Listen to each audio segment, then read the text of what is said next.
पर सियासत अब तेज हो गई है। बीजेपी और आम आदमी पार्टी के बीच जमकर तीखी बयानबाजी चल रही है। अब इसी कड़ी में समाजवादी पार्टी अध्यक्ष अखिलेश यादव की भी एंट्री हो गई है। अखिलेश यादव ने बीजेपी पर निशाना साधते हुए कहा कि बीजेपी जब से सत्ता में आई है वो सेंट्रल एजेंसियों का गलत इस्तेमाल कर रही है। मनीष सिसोदिया दिल्ली की शिक्षा मॉडल को लेकर अच्छा काम कर रहे थे।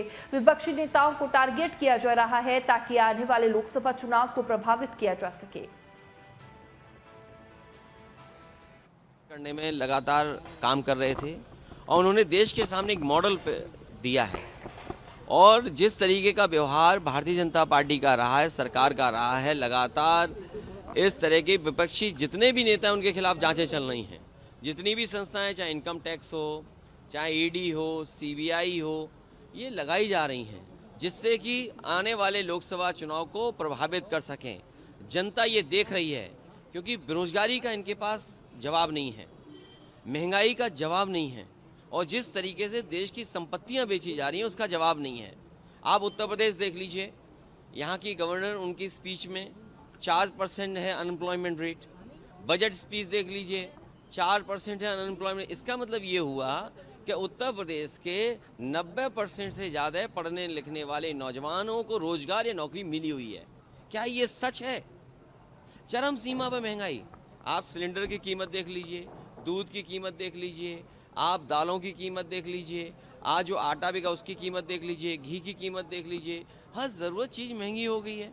तो इसका जवाब जब भारतीय जनता पार्टी के पास नहीं है और जिसको भारतीय जनता पार्टी ने बनाया, दुनिया में पहचान दिलाने के लिए नंबर 2 तक पहुंच गए, आज 20 लाख करोड़ के घाटे में चला गया हो इंसान, इसका क्या जवाब है? अगर 20 लाख करोड़ की वैल्यूएशन गई है तो LIC जैसी संस्था का पैसा डूब गया, आपके स्टेट बैंक ऑफ इंडिया का पैसा डूब गया।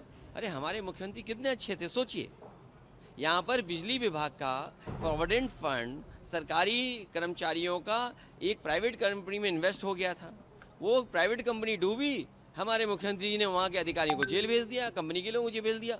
कम से कम दिल्ली की सरकार को हमारे मुख्यमंत्री जी का काम करने का तरीका सीखना चाहिए। अगर LIC और SBI ने पैसा किसी प्राइवेट कंपनी में लगाया है तो उनके खिलाफ अधिकारियों की जांच करना चाहिए, उन्हें जेल भेज देना चाहिए। जेल वो नहीं जा रहे हैं, जेल वो जा रहे हैं जो सुधार कर रहे हैं। और फिर बीजेपी को ये बताना चाहिए कि मित्र की पहचान बुरे दिन में ही होती है। मित्र के साथ वो खड़े हैं कि नहीं खड़े हैं।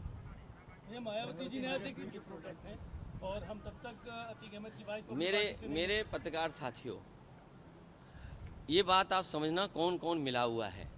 ये साजिश बड़ी है और यूपी का चुनाव कोई छोटा चुनाव नहीं है, ये देश का चुनाव है।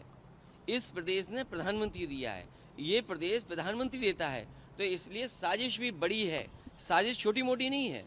हमें तो ये पढ़ने को मिल रहा है कि बीजेपी का कोई अल्पसंख्यक प्रकोष्ठ है वो भी शामिल है और किस किस दल में आए, किस किस दल से संबंध हैं, आप जानकारी करिए। जब उत्तर प्रदेश में एक बाई इलेक्शन था जिसका नाम लिया जा रहा है, उसके भाई को पुलिस कहाँ पर बैठाई हुई थी, बनारस में।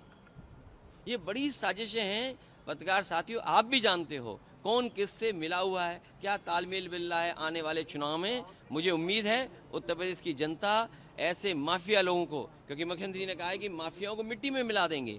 अरे माफियाओं की सूची तो आ जाए। मैंने सदन में मांगा कि टॉप 10, टॉप 100 माफियाओं की सूची जारी कर दे सरकार पीछे क्यों हट रही है?